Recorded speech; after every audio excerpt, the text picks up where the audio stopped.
And we're back with another episode of the Lakers Fast Break podcast. It's Gerald Glassford. Coming right back at you here from Lakers Fast Break, Pop Culture Cosmos, where we cover the latest news and trends in pop culture each and every week, twice a week, wherever you get your podcasts. I will be covering WrestleMania 41 next week with my good friend John Orlando. But for now, we gave you a preview. My good friend TJ Johnson stopped by to preview WrestleMania. We talk about Xbox, the rise of Xbox, maybe a little too late, but still, Game Pass and their explosion out there with some great games heading over to PS5, plus what they're doing on Xbox. Really good. We talk about that, plus also as well, Homer Yoffs is back for part 3 of our talk on what's the future in season 3 for Severance. We go ahead and talk about that on the latest Pop Culture Cosmos, wherever you get your podcasts. Of course, Legend 350 is here. Not the happiest guy in the world because one of his two teams just lost and just got eliminated. They're 1, 2, 3 Cancun gone fishing. But he's also here. You got to go ahead and check out what he's doing today at I Got Next Sports Media on YouTube right away. Got to go ahead and make sure you check that out. I'll have that link in the description as well. Our good friends, of course, Joe Soro. He is out and about. Said he was unavailable today, so don't expect any Joe around. But go ahead and support him right now. In fact, he is not there, but his channel is showing the Dodgers game right now, the Joe Soro experiment. So go ahead and check out that channel on playback. Our channel on playback is showing the play-in game with Dallas and Memphis right now. Memphis has an early lead, so go ahead and check that out right there for you as well after you're finished watching us right here at the Lakers Fast Break. Plus, don't forget the Lakerholics, Lakerholics.com. Alfred Esmond. Alfred did finally get back to me, and he said he wants to go ahead and probably chit-chat on Monday after the Easter break holiday, so we'll go ahead and catch up with him. Legend, you're welcome back as well because we always love having you on as well. So just give you a heads up. I think 7 p.m. Eastern is what we have right now, tentatively on that. Just wanted to give you a heads up. All right, so looking forward to that as well. Alfred Esmond for of course, what he covers in the baseball world. Go ahead and check him out there. Of course, our good friend Stone Hansen, who I just had lunch with earlier this week. He is covering the NBA draft, the Upside Swings NBA draft podcast. Our good friends, of course, Empire Jeff TV and Daniel Berry Sports Highlights. Yo, all these great places, all these great people, all these great things.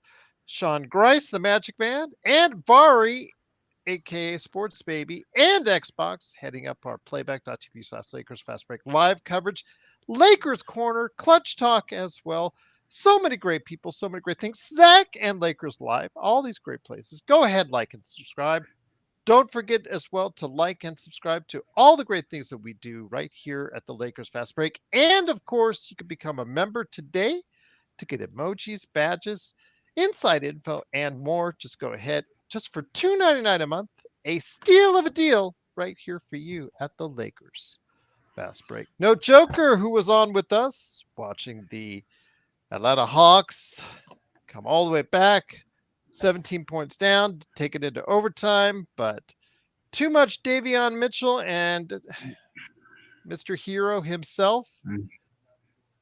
And unfortunately, they're fishing right now. Miami moves on. They moved out of the play-in from the number 10 seed, and they move on to go ahead and face the Cleveland Cavaliers. Don't worry, Legend. I don't see a long future for Miami as well. So yeah, another year in the lottery. Yeah, they'll be. Well, actually, let me go ahead and clarify that because I know that it was just posted because of the positioning of how this game went. I know that what it was affecting the draft choice for the Oklahoma City Thunder and the Miami Heat. Oklahoma City, because of the victory by Miami, will now have the 15th pick of the draft. Oh, wow. Oklahoma City Thunder getting another first-round draft pick. Man, they don't have many. Yeah, they don't have many, Legend. They're barely scraping by on all the picks that they have. Yeah, So they get another one there. San Antonio will now have 2 picks in the lottery, their own and Cover your ears. Cover your ears. Atlanta as well. So Oh, and its outcome affected the first round of the draft as well. The Heat will have a first from Golden State, and Charlotte will now have a 2027 top 14 protected pick, first round pick from Miami, which is unprotected in 2028 if not conveyed in 2027. Lord, man. All that was actually on the line in the game as well. Wow, just yeah, can't I'll tell you what, these deals that they'll go on. But it is, of course, the Lakers fast break. Speaking of deals and the people behind it, guess what happened around lunchtime? Oh, Joker, thank you again, as always, for the super chat. Truly appreciate you doing so. Mr. Rob Pelinka got an extension today. Ka-ching. Yep, cha-ching for him. And he got a promotion. He was originally just the GM. Magic left. He got promoted to GM and vice president of basketball operations. Today, no more VP for him. He is still the GM, and now he is the president of basketball operations. So I ask you, Legend, we get this started off before we start getting into some really playoff heavy conversation. It is, of course, again, Rob Pelinka, a guy who we, over the years, up until February 2nd, he was a bane of our existence. He had a very up and down career with his decision making up until February 2nd, 2025. And then everything changed. I wonder, as he was signing it, Legend, as he was signing that extension and getting, Jeannie was there, and I'm sure the lawyers and all that looking over the contracts and he's signing it. I wonder if his words as he was signing it were, "Thank you, Nico." Oh, I think it was. I think he probably went out there and called his phone and just said, "Thank you for the best payday ever, and forgive me, Luka Doncic, while you at it too. I mean, you gave Yep. me the best Christmas gift I can ask for almost in summertime." I just did see that dunk, no Joker, just on my other tab. That was amazing. I just saw it in slow mo. John Morant with a putback dunk. You guys got to see to believe. Yeah, that ankle was so tremendously hurt. Yeah, in the injections, we heard that. Yeah, must have injected something in his ankle because he just did a putback. Yeah, he just did a putback slam that has to be seen to be believed. I'll just leave it at that. But it is, of course, the Lakers fast break. Rob Pelinka with the extension. I like your perspective because you see it and you're not a Lakers fan. You see things in a different perspective from an outsider's point of view, which is actually good sometimes for clarity because sometimes we as Lakers fans, we get a little jaded. We see things with the purple and gold a little bit too much sometimes. But I know Joe and I over the years have really been hard on Rob Pelinka. And I'm not going to backtrack for that. I'm not going to back away from that. I mean, there were times, I don't know, before you came on, we used to, in fact, one year for Halloween, I did my clown thing, and then Jamie did also the unknown comic thing. But Joe actually had printed out a Rob Pelinka mask. That's at that point in time, those were times where Rob Pelinka and his handling of the organization was not quite thought of in the best of lights, I should say. Flash forward after February 2nd, 2025, the perspective is a lot different. From the outside looking in, how do you see the job he's done over years? And do you think this whole thing with him getting this extension is swayed by the overall performance or recent success with a Luka Doncic trade? I would definitely say I think the Luca thing really has to be to me the biggest push because that's like probably the biggest heist you done pulled in NBA history right off the bat with that move. So I feel like getting Luka really probably pushed him up to get that opportunity to move up to president of operations now. But I do feel like he did pretty good as well when he got D'Lo, Rui during that trade season time period. I think that was back in 23, if I remember right, when they managed to get Mm-hmm. them. And I thought that was a pretty good move then. And I feel like the Luka thing kind of cleaned the slate from when he made the probably the biggest mistake in Lakers history, going to get Russell Westbrook and then just burning everything down at that point. Tore down a whole Yeah. championship team to being crap, basically. Well, I mean, obviously getting Luca in what people will talk about for years about being not only one of the best, but certainly the most surprising trade ever, probably during the course of a regular season in the NBA. I've never been part of a trade or never seen a trade go down in the way that this did. And we'll talk Mm-hmm. about the interview that he did with ESPN here in just a little bit on it, with his feelings on it, because he finally sat down with Malika Andrews from ESPN to talk about it. But I'll just say this again, with Rob, he does have a checkered history. He does have his ups and downs.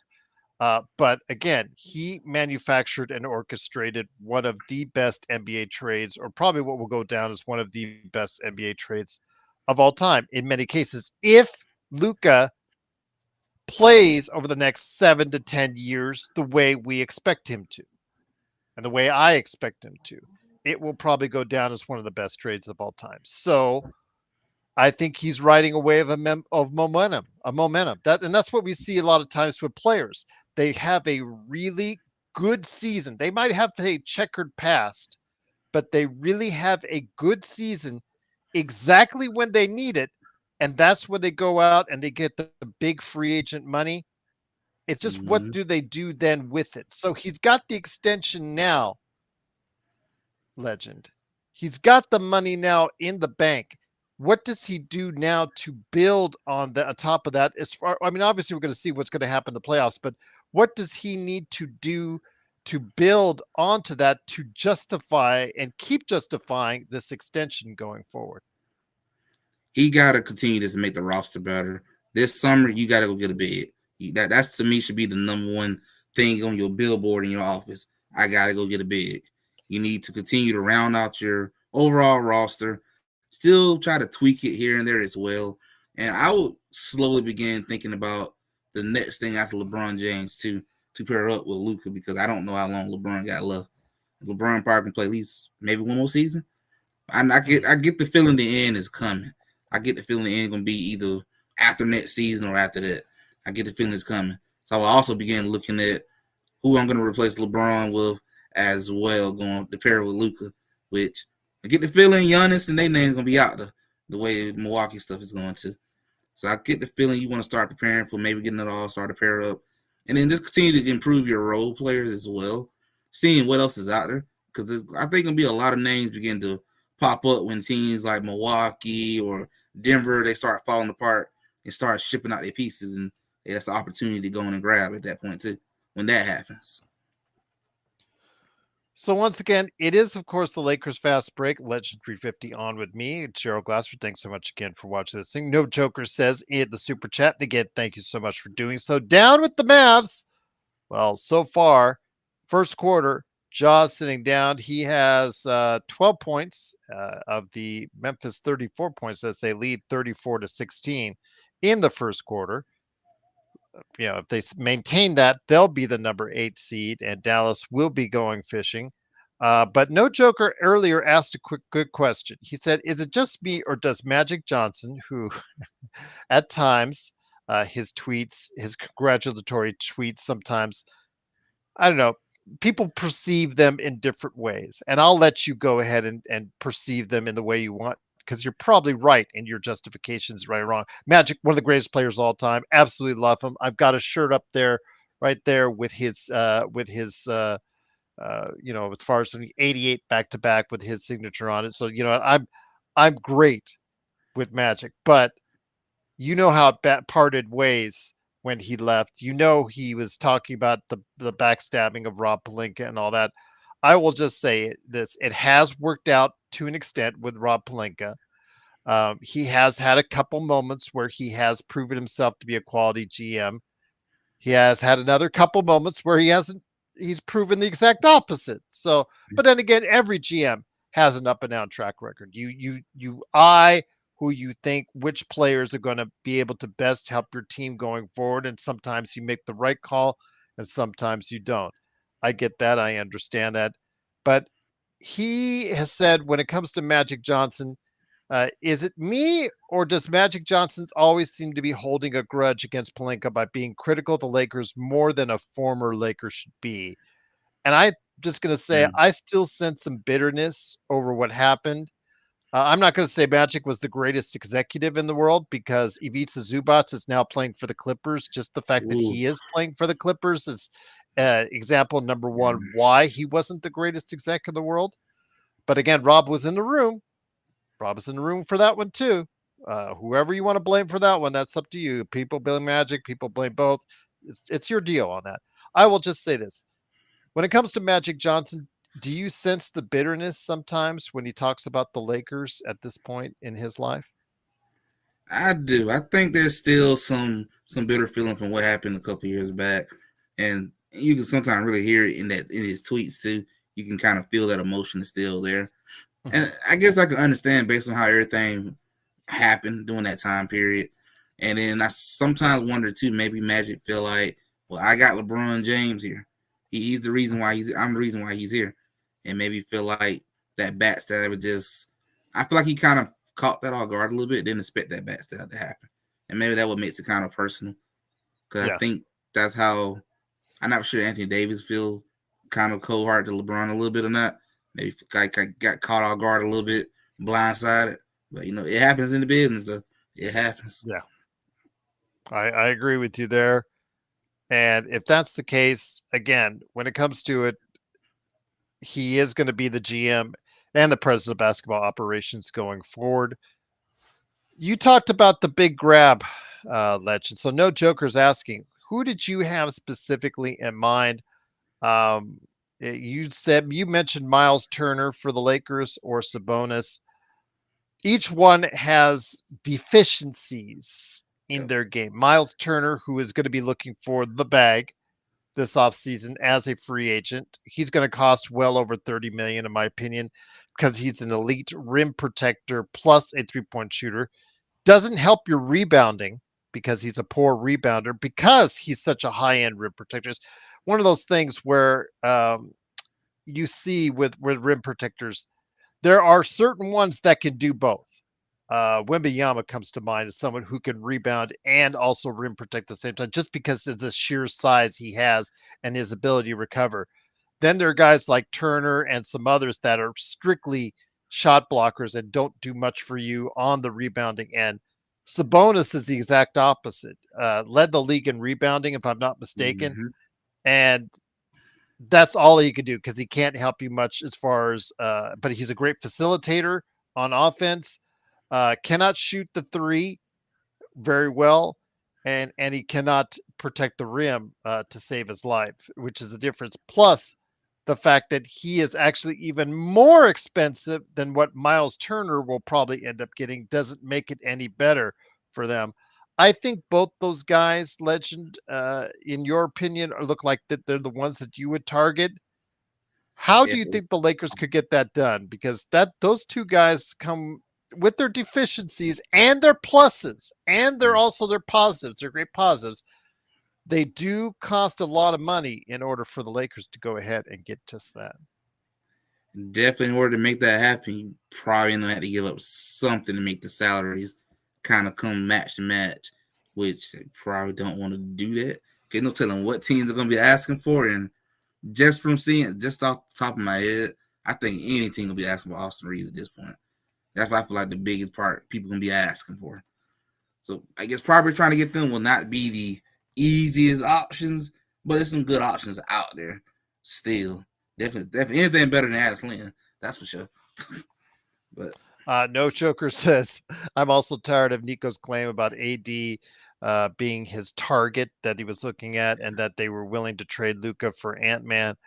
Um, let's just put it out there again, based off the comments and the stuff that we've heard in recent note, paraphrasing or projecting.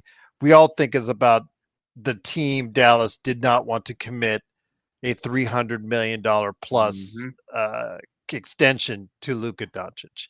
It's just plain and simple. I think when it comes right down to it, and Nico can say defense wins championships all you want, but when your team doesn't play defense like right now in the first quarter, just gave up 39 points, that's a problem right there. But I will say this again, with comes to Rob Pelinka, he does still have things he needs to improve this team. No matter how far the Lakers go in the playoffs, whether it's a championship, whether it's a first round loss, or whether it's somewhere in the middle, they still have areas of need that they need to go ahead and address this off season. And I'm hoping Rob Pelinka will finally find some consistency, because again, his trades, his acquisitions, his draft choices, it's definitely hit or miss. There is no Yeah. in between when it comes to Rob Pelinka, seemingly.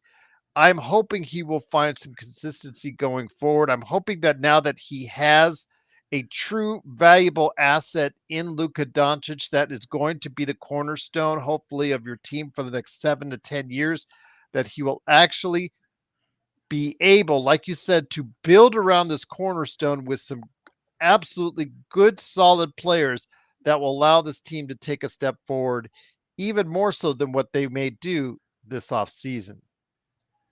I'm definitely thinking they're gonna end up moving Dalton. I think Dalton gonna be heading out this summer. At least that's what I'm thinking. Mhm. And the thing though with Austin Reeves and also as well Rui Hashimura, those two guys, like we talked about, with what was it John Morant? No, what's it John Morant? Trey Young. Trey Young, where Trey Young is got one more season left, and then he's got an option year. The essentially Rui and also as well Austin Reeves, those guys are free agents in the summer of 26 right now as we speak, unless they take an extension for some reason, which I would not advise both of them, to be quite honest with you, because they will Right. sign and get a better deal in 26 than what they could get this offseason.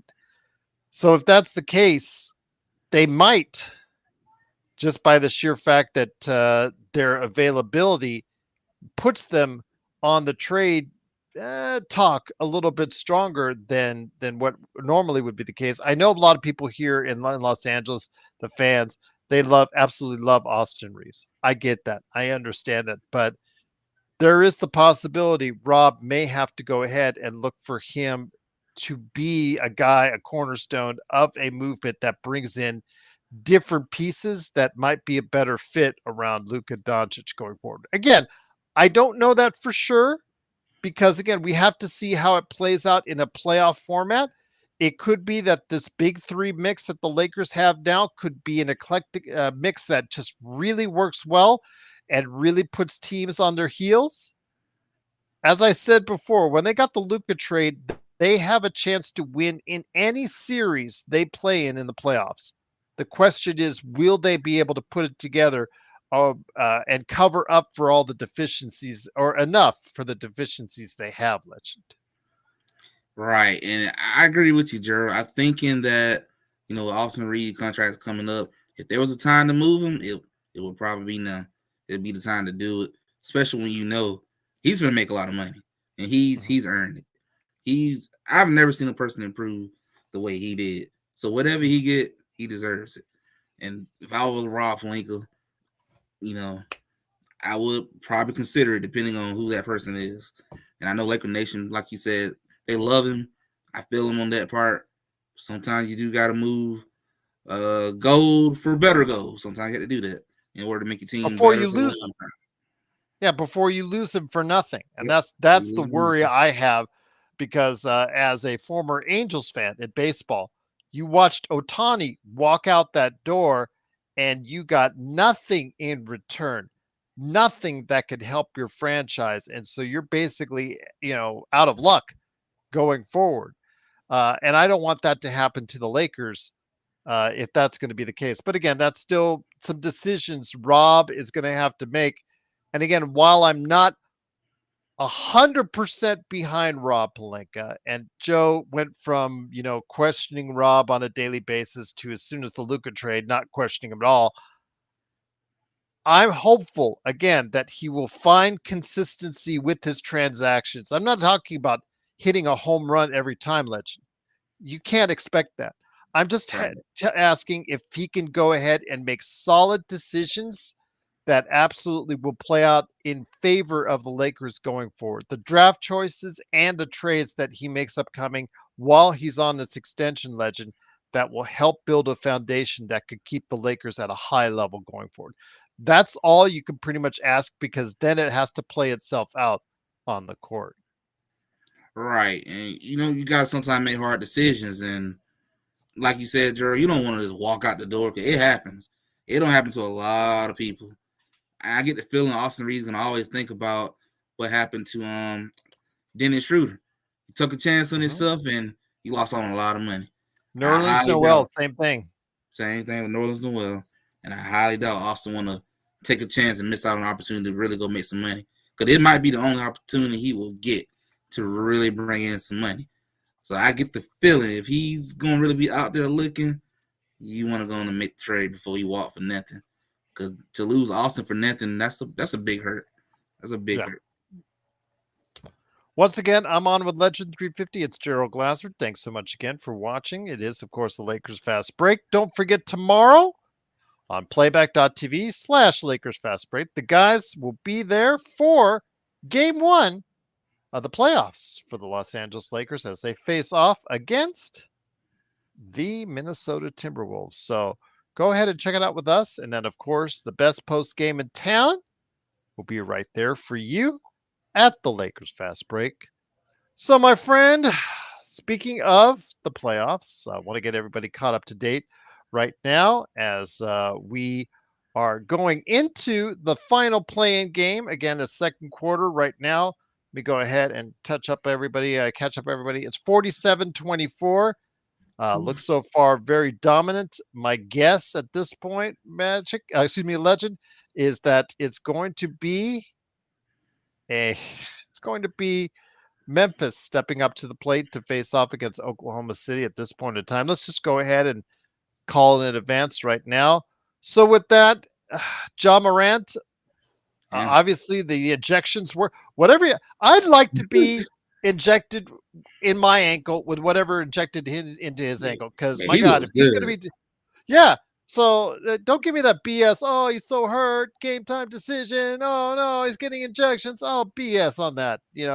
That's come on, give me a break. Look at him jump. You missed. If you did, okay, go on Twitter, guys. If you missed it, go on Twitter, just type in Ja Morant, and you will see the putback dunk that he did. That does not look like a guy that's injured. I'll just leave it at that. So if that's the case, Oklahoma City, the overwhelming favorite going into a 1-8 matchup with Memphis. Do you see them getting at least 2 games out of that mix, or will it be a sweep or gentleman's sweep for OKC? I'm going to go with gentleman's sweep. I'm going to at least give Ja Morant at least get 1 game. I think this is going to be over pretty quick. Oklahoma, they're good. They're not going to mess around. They're going to go in and they're going to get these boys up out of here. This should be a quick series. I'm going to go with 5. Maybe 4, depending on what happens. But I'm going to go with 5. Okay. All right. Bogdan, I'm just going to say this again. It's been a very up and down, rocky road following Rob Pelinka, but, the man's on a high right now. And we've seen this with players in the NBA, Major League Baseball, NFL, whatnot. They come off the hot season. They get the money. They get the bag. Sometimes it works.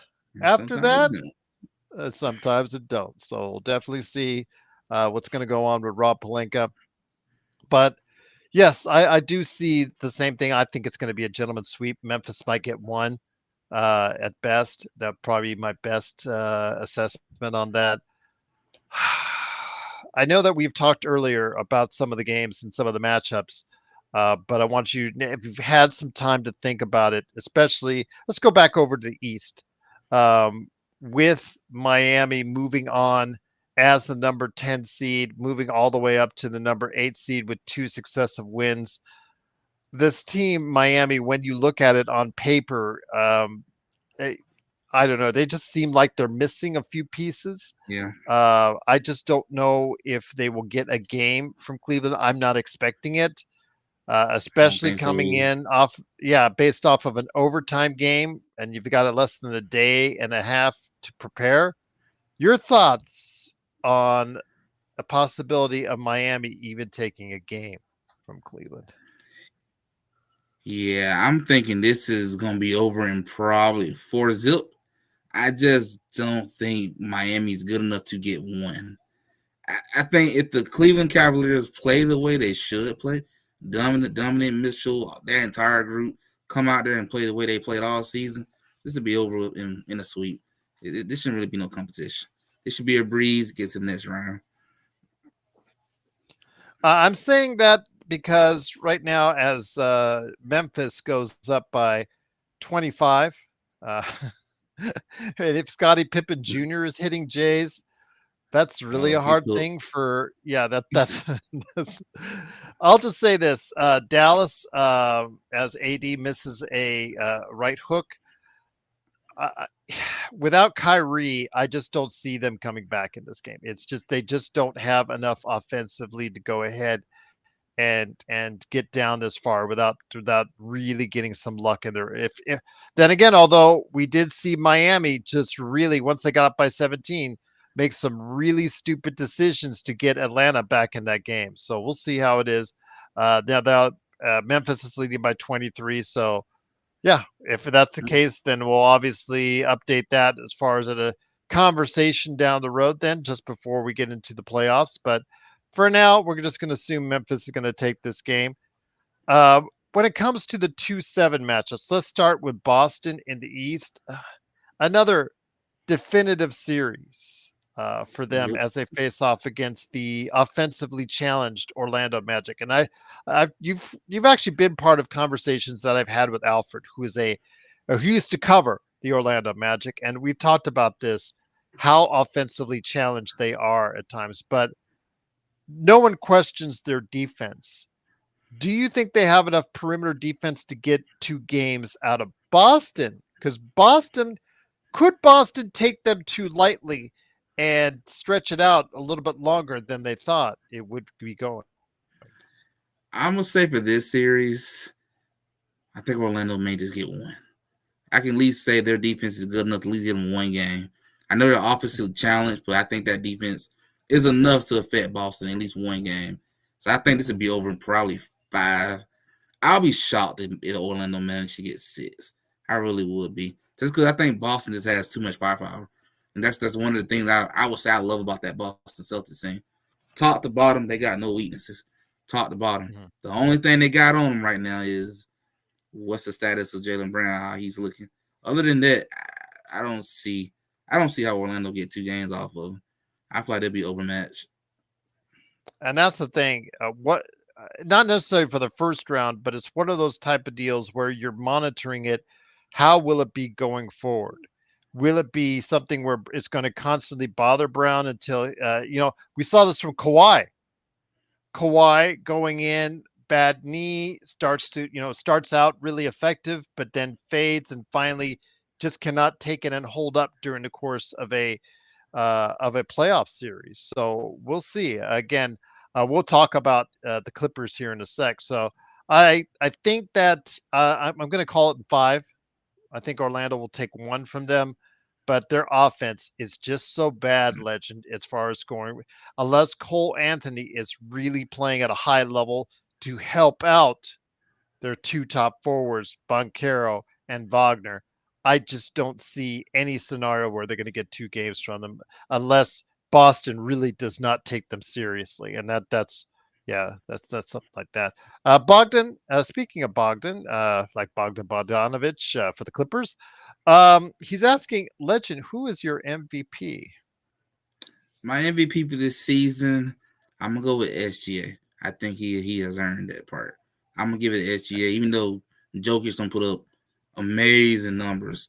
I'm gonna go with Mhm. SGA just because of I can't ignore what that team did through him, and he's the only superstar by his stuff. So Yeah. I gotta get it to SGA. I think best player on the best record. I think I think that's he's going to get it. I don't think Joker will come that close because he's on a fourth place team. No matter how big or no, how matter how video game the numbers he is, because he's had one of the best statistical seasons. He did. Again, I know it's like just like a broken record legend. Yes, he's had statistically one of the best seasons ever for anyone at any position. Yet it just does not seem like because the fact that they're in fourth place in the Western Conference, he's going to get. I don't think that they're going to go ahead and he even got an average a triple double.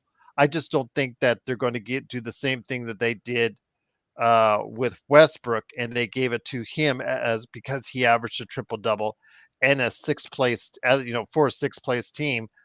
I don't think they're going to do that same thing again because SGA, the difference is there's a definitive other candidate that is playing at a high level for a team that succeeded at a high level, legend. And I think ultimately that what comes down to is that, and SGA is probably going to get the majority of the votes from the press when those votes come out.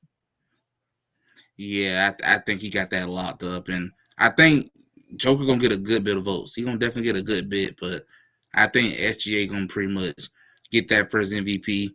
The record, everything they dominated through the West and really dominated the Eastern Conference when they played them.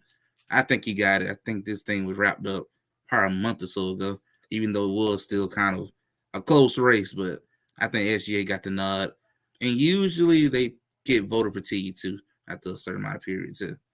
Yeah, Bloodhound. Again, I'm not going to argue with you on the stats. I won't. I won't. But he won't get it, Bloodhound. He won't get it because the narrative, as you and I both know, is what most of these press go by. And the Yep. narrative has the best player on the best team. So I think SGA is going to get it because of that narrative going forward. So no, yeah, no, Joker. That's who I think will win the MVP. I mean, Joker is the best player in the world. Mm-hmm. So if being that the case, he's the MVP, being the best player in the world, in my opinion. I But like what Joker said. yeah, it's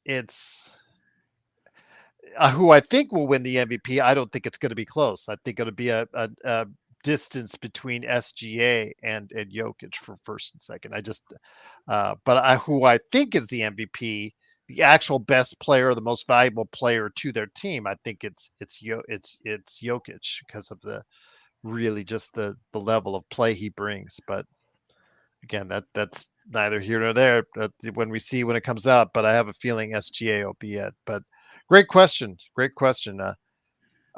Bloodhound. Again, I'm not going to take off SGA off OKC and take off the Nuggets. I'm not going to have this argument with you. I'm not going to have this argument with you because again, SGA is going to win the MVP. Doesn't matter who I think is the MVP. It just matters who the press that votes on it think is the MVP. It's just yeah, it's just that simple. SGA is going Mhm. to win, even if I think Joker is the MVP and the best player on the planet. Doesn't matter. It just SGA will win because he has the best narrative. We could argue all day on this, but it's semantics because again, ultimately I don't and you don't decide who's the MVP. The press does, and it's clear indications and even that, I know we hate him all here at the Lakers because Tim Bontemps is a anti-Laker guy, but he does do that MVP poll for a reason with many of the voters, and he takes that like 3 or 4 times during the course of the season. And his last one he took earlier this month, legend had SGA a clear winner, and I just think the narrative has SGA winning this despite the fact, again, I would not disagree with you, Bloodhound, on your assessment of your thoughts on Joker. Never to argue with you on that. Yeah, it's the truth. I mean, Chris Broussard did his MVP value, announced it on first thing first, I think yesterday or the day before. He chose Mm-hmm. SGA. It was I can't think of Someone else said the same thing too on TV. They chose SGA. Only person I heard chose You're Joker awesome. was, I can't think of his name, but he be on Speak sometime on the TV show Speak. But I think he chose Joker. But most everyone else, it was all SGA. People who did announce it. Yeah, I agree. No, Joker, thank you. Truly appreciate everything that's right here. Thank you again for subscribing, becoming a subscriber to the Lakers Fast Break. Truly appreciate No Joker. You're best out there and cannot thank you enough for supporting us. It is, of course, the Legend 350. Please go ahead and check him out at I Got Next Sports Media. We're now going to go into the 2-7 matchup in the West. We talked about this at length on the show a couple days ago, how it started with Houston as a slight favorite coming off of Golden State's narrow victory to get into that matchup because of the betting pool. And it reminds me of the Lakers when you bet on something because the true odds for the Lakers are really hard to do here in Vegas, Legend, because LA fans, they come up, or Lakers fans, they will bet heavily on the Lakers. It doesn't matter what it's for, it's just going to be heavily bet on the Lakers. So it's really hard to gauge what the actual spread should be. I can tell you now that the Golden State Warriors are a clear favorite. That is where we're at on betting apps and also here in Vegas. Golden State Warriors are now a clear favorite in the betting pool over Houston, which should infuriate Houston fans. Yeah. And I would not blame you a bit for that. Your thoughts on this matchup 2-7? Again, no definitive number one player, as we talked about the other day, but Houston reminds me of the restaurant Hooters chain, which is going out of business, I believe, in that they have a lot of wings. They have a lot of wings. They have more wings than anyone else to guard, to penetrate, and to go ahead and make life miserable for Jimmy Butler, playoff Jimmy, and playoff Steph. Now, the Golden State Warriors are your other team.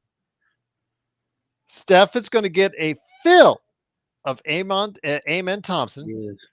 and who didn't like his fill the last time they played against each other. I will just say that. So they got it. So Kerr's got to figure out a strategy to try and help him out. And then you've got Dylan Brooks going to be talking trash to Jimmy Butler. That will be interesting just for the back and forth. Plenty of And then, tests in the series. yeah, exactly. So Draymond Green, I'm interested. Will Dylan Brooks go in all bear like he did against LeBron with Draymond Green squawking back? Your thoughts on this Houston Golden State series, a series I know you're going to have a keen eye on because that's your only team left in this equation after Atlanta's loss. Your thoughts, my friend, on this 2-7 matchup between Houston and Golden State? One thing I would say about this matchup is it's going to be a must watch. I think it's going to be a really good series. And honestly, I was surprised that these boys are our favorite, especially I'm like, Houston is number 2 seed, and people give them a little more respect. But I noticed that one thing I noticed when it comes to these teams with more guys who have been there, done it, as well as champions. I noticed that even the Lakers were like 7 seed the last couple of years too. People are going to put their money on the veterans, the guys who've done it before any of these newbies. That part I have noticed a lot. And I think that's the part that's going against Oklahoma too right now, even though they're number 1. So I would say in this series, if I'm the Warriors, you got to take game 1 or game 2. You got to take one. But I will also say for Houston, I feel like for them, they have to protect their home court. It's because they're young. You ain't been there. You don't know what it's like to have to climb out of a hole. Well, if they split, that's going to shake up Houston. Like you said, a team with a lot of inexperience there. Yeah, Adams has been there forever. Dylan Brooks, he's been in the league, but he's not succeeded at just, obviously he was part of one of the great, he was part of the last 2-7 failure in Memphis, if you remember correctly. And then Van Vliet is your only source of championship experience, to the best of my knowledge, on that team. So otherwise, you do have a lot of young players. But if they do split in Houston, Yeah, that might get Houston rattled and give Golden State the edge. So I think it's imperative that Golden State split the series in Houston and take it back to Golden State tied up. I agree. I think for Golden State to win this series, you got to take it back to San Francisco split. For the Rockets, you need, if it was me as a Rocket fan, you need them to win both these two home games, because splitting with them being so young is just can really be devastating, shaking their confidence. And I don't know how you feel about this part, Gerald, but I think the Rockets, you do not want to go to Game 7 with a bunch of veterans who've been there and done Yeah. it. You might want Even to if end it's this at your series. home court, even if it's at your Yep. home court. I think that's a disaster if you go to Game 7. Yep. Yeah. And I don't blame you because if you underestimate it, because we could have a scenario if it goes to a game 7, like if you remember Dallas and Phoenix, where Phoenix came in with the overwhelming favorite. You know, they were a favored team in the series. They let it go to 7, but they think, oh, we're just taking it back to Phoenix. We got this, no problem. And what happened? Dallas smoked them by 40 Whew. on that. If you remember that game, that was a statement game that Luka Doncic, huh? Matter of fact, on that, what a coincidence, was able to go ahead and provide in that. So again, I'm still thinking Houston, but for me, it will probably go 7. But if Golden State does split, I think that changes the shape entirely. And then I would say Golden State is going to take the series. It all depends. If Houston can get out to a 2-0 lead, I think that will give them a lot of confidence. But we'll definitely wait and see. So I know a lot of people are talking about Golden State going far in the playoffs, that they would have the advantage over the Lakers and uh, Minnesota. I don't see it that way, but then again, maybe I'm jaded by my purple and gold eye shades there.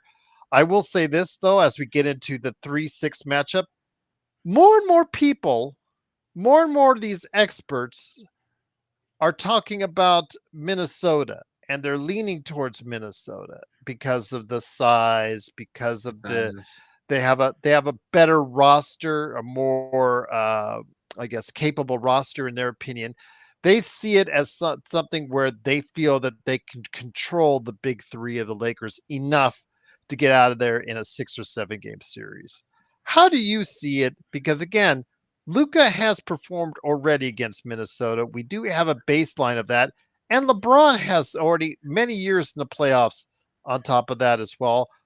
I think the key is Austin Reeves. Austin Reeves is allowed to go ahead and dictate the tempo. If he's allowed to isolate and get to the basket and free things up. If you guys, if Minnesota really goes ahead and forgets about him or is not able to handle him and allow him to go off to get 20, 25 on efficient shooting, that could spell doom and gloom for the Minnesota Timberwolves.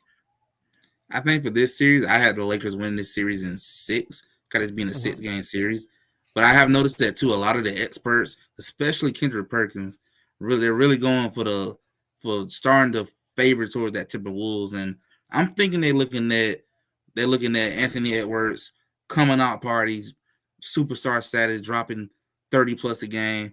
But I think the most thing they're looking at is Julius Randle, thinking he's gonna finally show up, unlike he have in the past, and thinking he's the X factor to what can make a big difference in this series.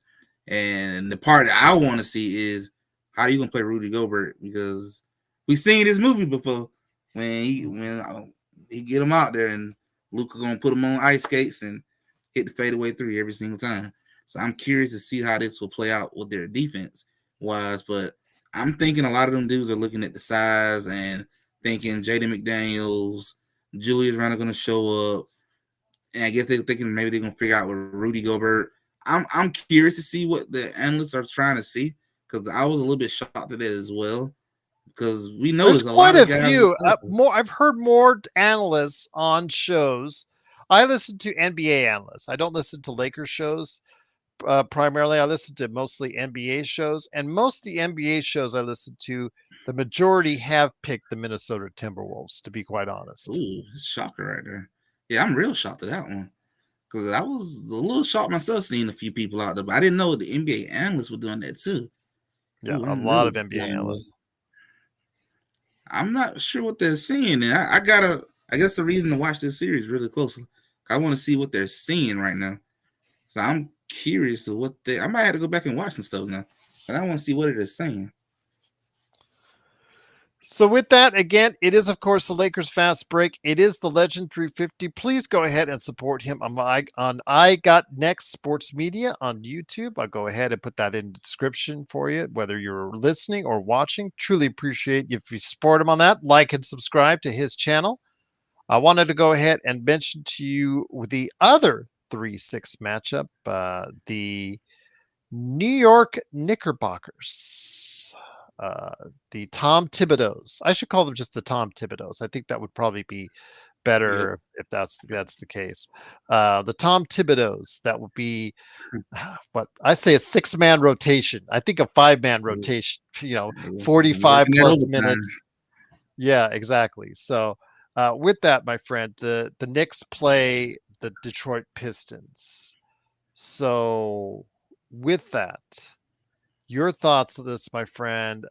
Do you think the Pistons are just going to be glad to be there after coming off a 14-win season and getting into the playoff mix? Bickerstaff, it's so funny because the two top candidates for Coach of the Year was the guy who was fired off the team, the guy who replaced him on that team, and then the guy who got fired, the new team he went on in on. Those two are your two top choices for coach of the year. That's Your wild. thoughts on Detroit and New York? I think New York, with its offensive firepower, should have little problem with them. I see it in 5 games personally. I just don't think Detroit has enough, and I think it's just a learning experience for them, for the young players, and they just happy to be there type deal. Your thoughts on the Knicks and the Pistons? I agree with you, Gerald. I actually think it's will probably be like a 5 game series too. If the Knicks come out here and handle business, I'd be surprised if it goes 6. But I just want to say shout out to Detroit just for finally, finally breaking that curse, getting back in the playoffs. It's good to see them being competitive. But I'm thinking Detroit. I don't think Detroit expects to win this series. I think they'll just be Mhm, happy just to be here, low key, honestly. And this will kind of mhm, be a breakout party for COD to come out here and show out for their superstar that and in the development because I love Cade. Cade looks really good for Detroit. So I think there's gonna be a coming out party for him in this series. But it should be over with in about 5. Johnny, please get off the drugs. They're not good for you. I'm really concerned for you. If you could go ahead, Lakers fast break, and send us, let me talk to your family about getting you the help you need. The Oh reason my. why, folks, for audio list, am I saying that is because in the comments, Johnny, who is a Sacramento Kings fan, by the way, is he says that's why he says this is because even Alex Len will average 6 points, 9 rebounds, and a block per game in the playoffs, and You won't see the court. uh, I don't think as he'll see the court very much unless it's a blowout either which way. Even if Hayes gets in foul trouble, he is like Nope. option 5 or 6 on that, Johnny. Gotta be So desperate at I, that I point. I swear. Oh, he says Alex. I was going to ask you. I swear. I hope you're kidding. But he says Alex Lynn will surprise. I understand you're flashing back to that one series he had. I believe it was Golden State that he had as the Sacramento Kings. That flash of light. He came in there coming off the bench and did make his contribution. I think that's the best he's ever played in his entire career. And for a former lottery pick who's been in the league 7 years, I think ish. About Yeah, 7. yeah, that's nuts. Well, you know what? He's been earning millions in dollars, so I can't. He could be a stiff because he's a stiff right now. Is pretty much essentially is all he's been with the Lakers. But hell, if you'd have told me, you know what, I'm going to have you ride the pine and underproduce for 7 years, but you're going to end up making 14 to 20 million before you leave. Sign Be me like, up. where do I sign? Yeah, I'd like to sign. Thank you, Nico. There you go. All right, indeed. But Dig it. Joe Soro knows we will lose. Yeah. Guys, don't hit up Joe Soro when he's not here. Hit up Joe Soro when he's here. Have the guts to hit up Joe Soro when he's here. Don't do this stuff when he's not here. Because then I'll just let him know that Lakers Doomer said this, and the next time he comes on air, he takes time out of his day to go ahead and mess you up. So don't do that, guys. Don't do that. Don't put yourself in that kind of position because you guys always pay the price if that happens. Because I just let him know that, hey, by the way, Lakers Doomer, said that you're gonna lose. Yeah, there you go. So we'll just leave Hey it there. Johnny, I did gonna say, man. I know you said Hey, Allen ain't gonna see the court. If Dolphin can't see the court, I know he won't see the court. yeah, exactly. So yes, Alex Lynn. Yeah, and that's as much talk as I want to talk about with Alex Lynn. The interesting though, really interesting matchups are 4 or 5 in both the East and the West. We'll start with the East. I want to say probably the juiciest one for last because if you guys tell me out there in the West, whatever your 4 or 5 winner is, I'm not going to disagree with you on it. I'm that close on it. That's how close I am on it in the West. But the East, it is Indiana, Sports Baby's team, against Giannis and the Milwaukee Bucks. Milwaukee got some good news that Damian Lillard actually has been off the A little blood bit tough. clotting medicine. Yeah. And he is gearing up for return. He won't be there for game 1, but he could be back sooner than people think.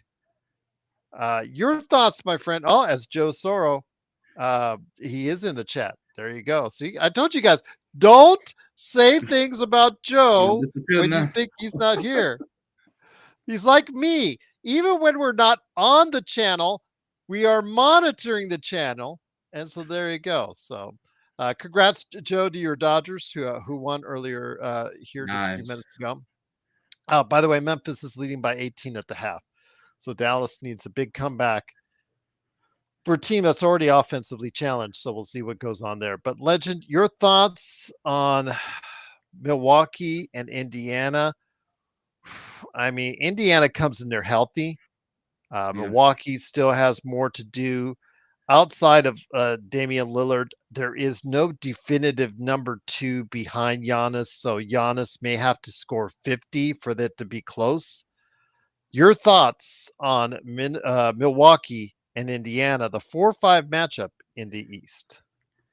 In this series, my mind say Indiana's gonna probably win this in 6, but Mhm. I'm gonna go with the Bucks, thinking that Giannis gonna at least get them at least one series win, at least one round win. Ooh, so you think it's going to be that definitive? A gentleman's I'm sweep. just thinking that at least Giannis can get them at least. I'm gonna go with the Bucks to win this series in 6. They're gonna be a hard fight. I'm thinking somebody's gonna step up with Giannis and help him get at least one round.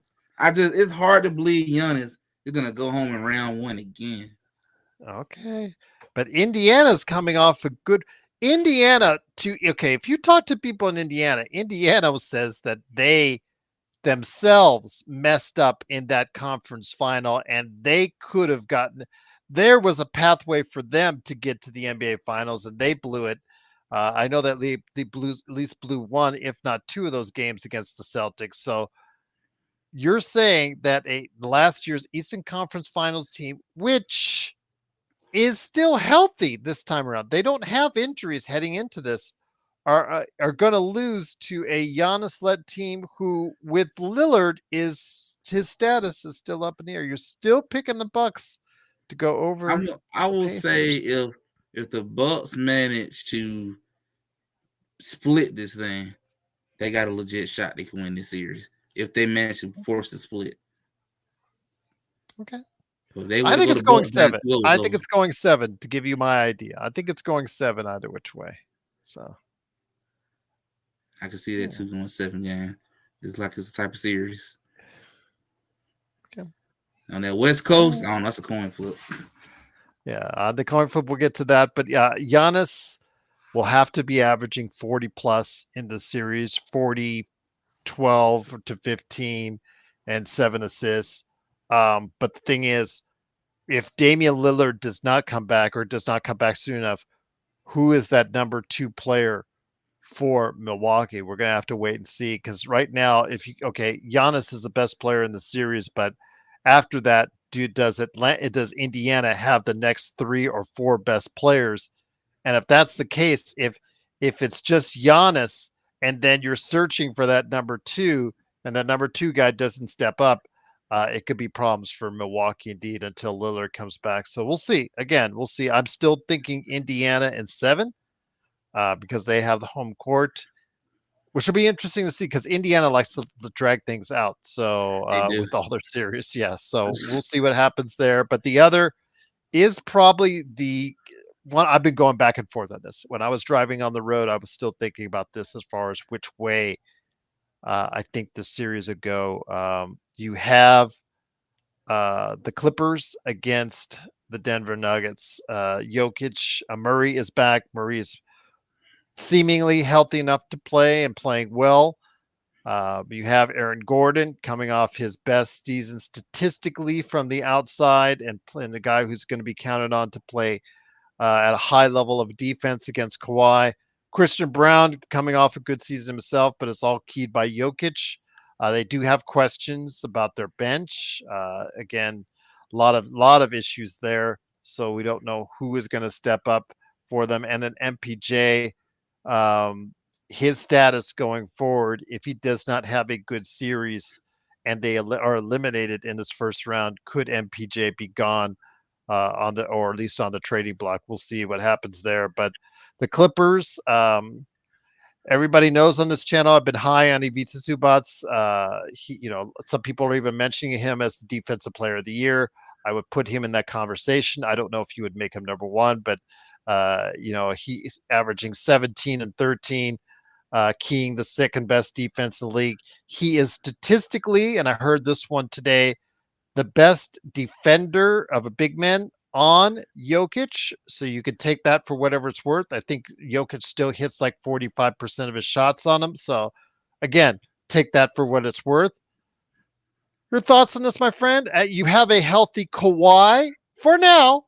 I'll put that in parentheses for now, but you also have James Harden, Mr. I can't get it done in the clutch.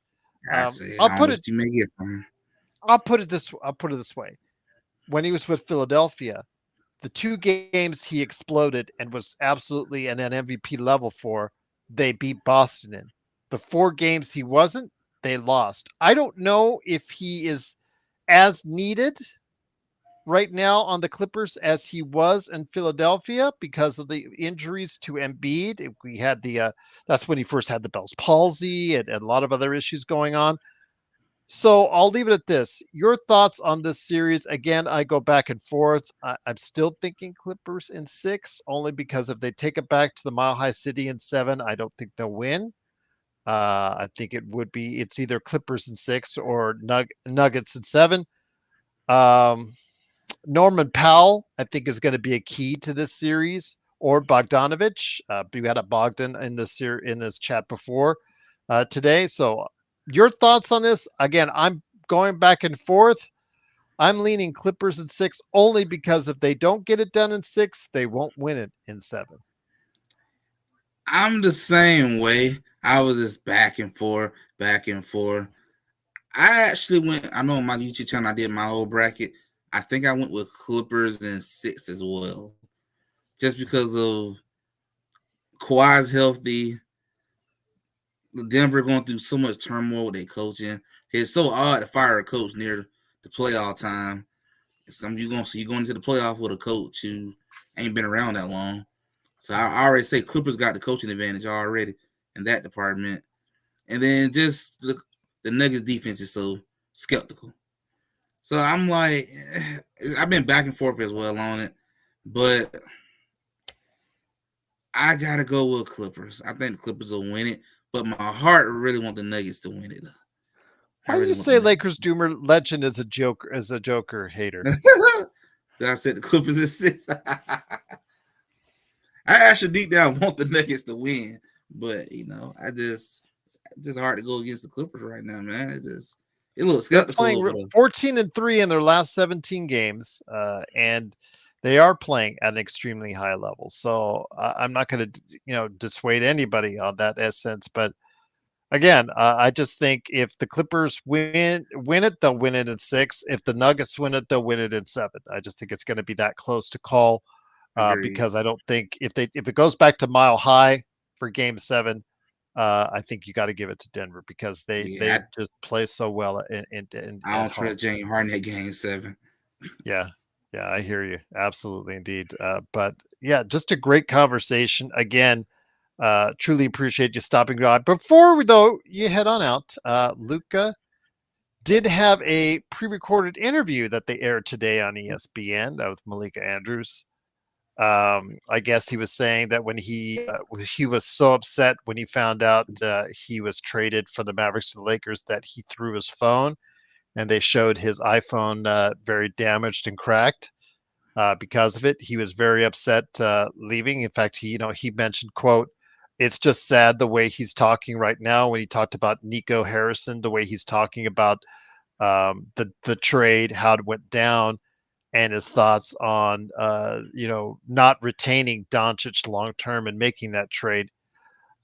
Just seeing that, it just sounds, and I was glad also as well that he said, the usual stuff that you're supposed to say. He wants to be a Laker now long term, which made us very happy. But we'll see. Okay, it always sounds great at first. So the Lakers have got to do their end because I think Luka will do his end as far as that's concerned. But it just seems very bitter. It just seems very sad. Again, the way he felt about the city and about the community and about the team was not shared by the team, but was shared by the community. You can obviously tell how bad it is as far as the feelings towards the front office and the ownership of the team. Your thoughts? I know you said you caught pieces of the ESPN interview today with Malika Andrews.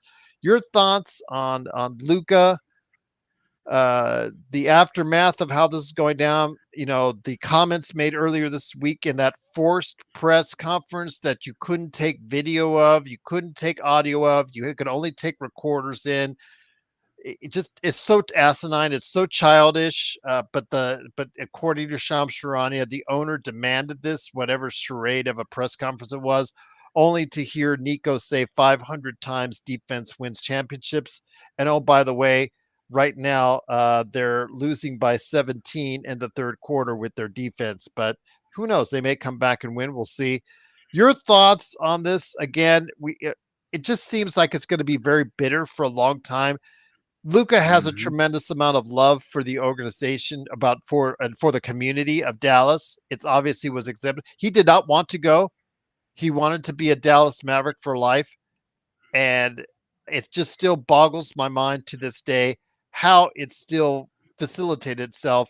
Nico can say he was targeting AD all day long until he's blue in the face. We understand why he was traded. We know why he was traded. But all these months down the road, Nico, the owner, they're still putting up this charade that everybody knows is just full of lies. I can definitely say through the part of the interview that I saw, it definitely matched everything that Luka said throughout the years. He loved Dallas. You can tell he was completely heartbroken. And I saw the little picture of how his phone looked in a little bit of the interview I saw, and that to me, that whole phone screen just showed how completely just disbelief shocked he was that he got traded. That was off the blue. I think he was in the process of buying a house in Dallas too, Yes, he and was. He was. he was just And the talking about bad part for AD, he had just bought a house. oh wow, man! It just that thing about that franchise was I don't understand about Nico and them is just be honest, man. You just didn't want to pay the man the money. Yeah. You ain't got to keep bringing up his weight and the drinking. Just be honest. You Or didn't the want to pay the man the money. smoking or all this other stuff, the overweight and all that, not in shape. You're finding, or that he doesn't play defense. Defense wins championships. Blah blah blah blah blah. Keep it going. Keep it going because you're just fueling Luka Doncic to do what he feels he can do on the Lakers that he wanted to do for the Mavs. Legend. And then the part that get me the most, like you said, Gerald, he said defense win championship. I don't see it on the TV right now. I see these boys are down 55 to They're down 68. 13, so they're coming back. So it's like, And AD's even hitting 3-point shots, something he doesn't normally do well. So they're down by 10. So there you go. They're on their run. This is their chance to come back and prove Nico right. But again, Memphis, there's still a long way to go in the third quarter. So we'll see what happens there. I just think it's so bitter, and it's going to remain bitter. And it just you can see how much he loved that community, how much he wanted to be a part of that community, and to throw that away, to not sit down and talk to him about his future at all before you made that move. It just seems very ill-sighted in hindsight. But again, the Lakers will take it all day long. And of course, Rob Pelinka, the benefactor with his extension today because of it. hey, if I'm Rob Pelinka, I've been sending him a fruit basket, everything, saying, you made my team better. I got a raise thanks to you. I got more money thanks to you. You might be the true executive of the year at this point for doing what you did. We'll see. I don't think he'll get exec for the year for that. I think he'll get consideration, but I think he will get points. Plus, also as much as I want to fault some of the things in the past he did, you do got to admit that he did take a chance on a coach who had not coached anything above a third grade level. Yeah. Took a podcaster, something that myself, Joe, and a lot of other people really took to heart. And I said, again, we got to watch this guy. He's going to have his ups and downs. He did early on this first half of the season. He did have his ups and downs.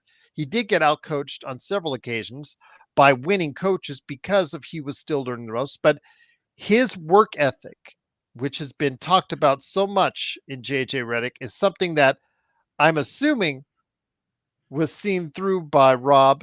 And I'm going to give Rob credit again.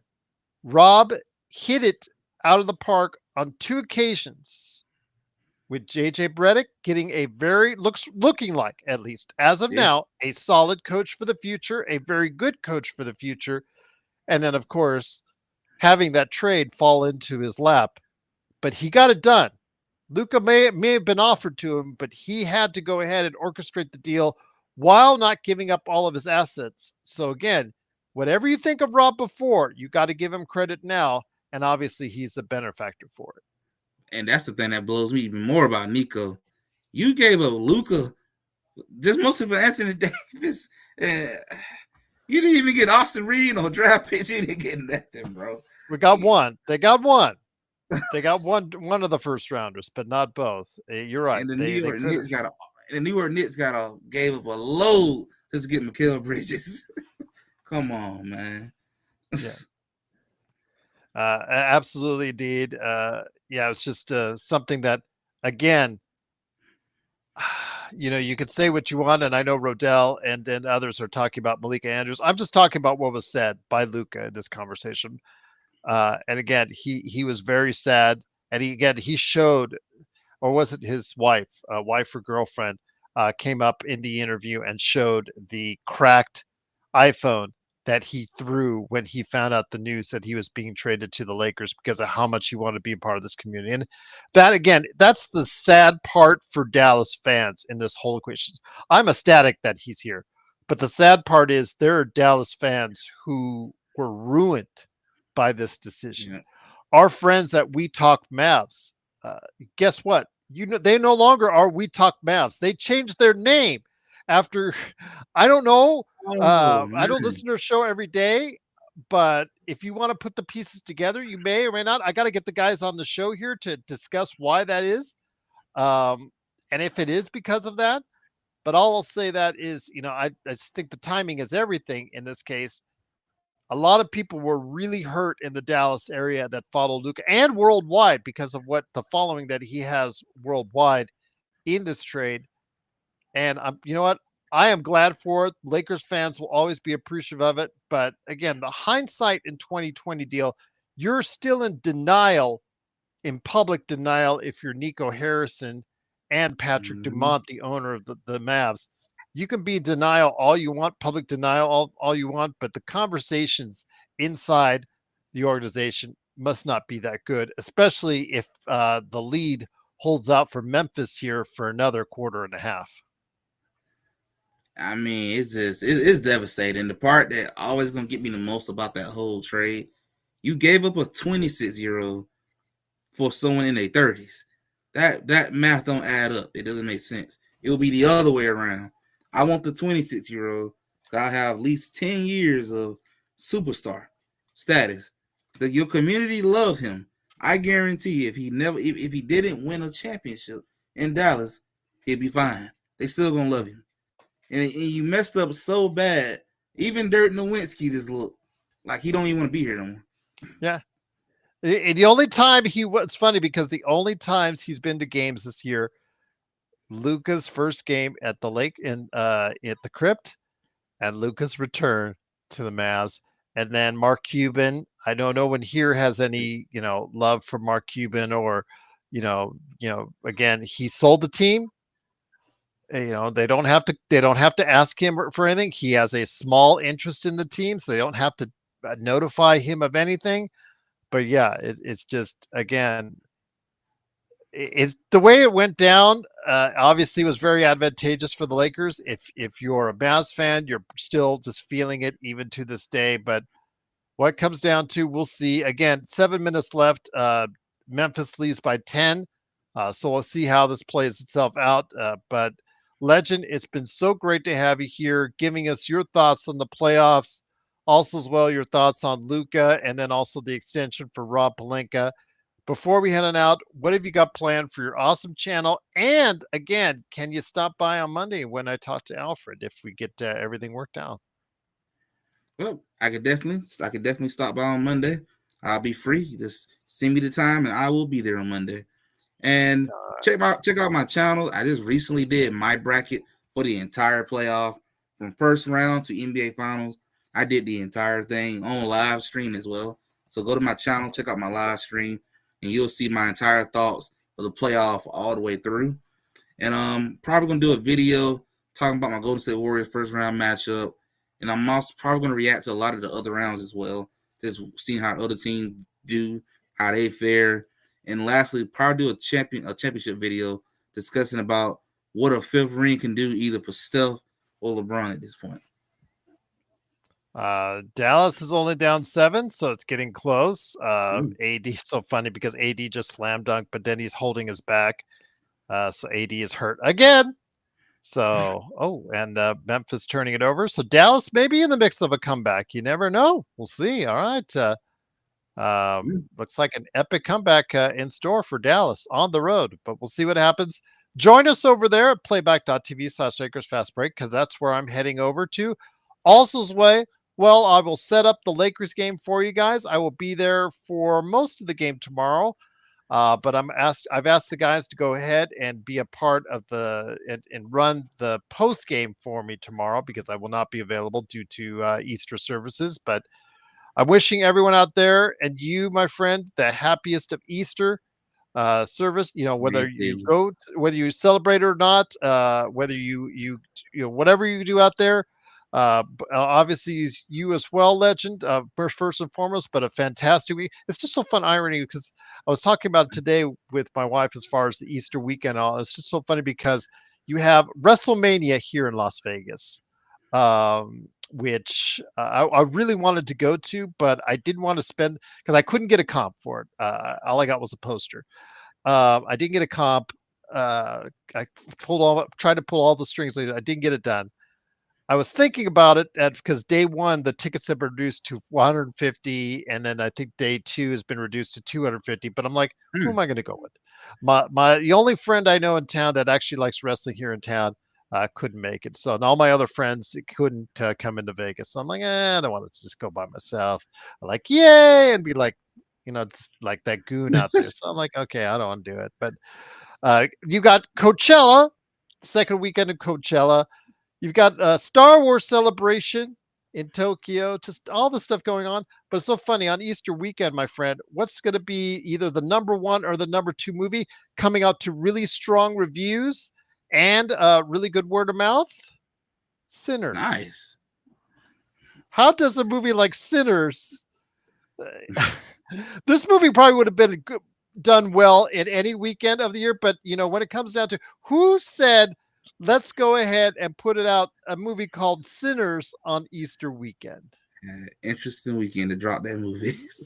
Yeah, interesting weekend. But Ryan Coogler, obviously doing another great job with the film. It's really highly rated. I think 85 on Metacritic, which for a film is really, really good. So, It's really good. yeah, if you're into your, because it does tinge on horror, go ahead and check out Sinners at the box office. But whatever you're doing, whether it's just watching the game with us on playback, whether it's going to Coachella, going to WrestleMania, you're in Tokyo right now watching Star Wars Celebration, doesn't matter. Just enjoy your weekend. Have a safe and happy one. And for Legend, it's Gerald Glassford. Thanks again for watching, listening. Truly appreciate it. I've had Joe Soro Ox all the time. Didn't even realize that. My bad. See, gotten such good conversation. I didn't even realize I had Joe's name up there. God forbid. That's kind of scary. But I will say this: if I can come back tomorrow for the Lakerholics, because they're still trying to figure out things, I will try to do so. But if we can't figure out on a time for tomorrow, guys, go ahead and catch us at 5:30 on playback.tv/Lakers Fast Break. Otherwise, I will try to get the Lakerholics together because it looks like Jamie can't do it. But before we head on out, please give that plug, my friend, to I Got Next Sports Media. One more time. Yep, definitely check me out, guys. Like I said earlier, dropped a live stream like 2 nights ago, where I did my entire reaction of the entire playoff from first round all the way to the very end. So check out my channel, check out that live stream if you want to just hear my thoughts about the playoff and who I picked to go to the NBA Finals and all that. Check it out on my YouTube channel, and also check out the upcoming video that I'm finna drop, just talking about each team and their playoff run. Definitely gonna discuss my Warriors. Gonna discuss the Lakers, going through most of everybody in the playoff, their first round matchups, and to me, the best playoff matchup of the first round, that Nuggets and Clippers one. I just don't know what's gonna happen. We'll find out right now in the third quarter, 5.5 minutes left. It is, of course, the Memphis Grizzlies leading Dallas by 10. Nico Harrison, they just showed a picture of him, so he is watching the game. I think he's just glad no one's shouting "Thank you, Nico" there at him. But we'll see. So head on over. If you're watching right now, head on over to playback.tv/Lakers Fast Break. I'll be there. But for Legend 350, it's Gerald Glassford. Thanks again for watching, listening. Truly appreciated. Maybe back tomorrow with Lakerholics, but I'll definitely be back to go ahead and have game one for you on playback.tv/Lakers Fast Break.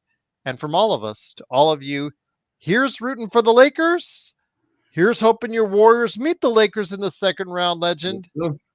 And here's hoping everyone has a fantastic, happy, and safe Easter weekend from all of us right here at the Lakers Fast Break Podcast.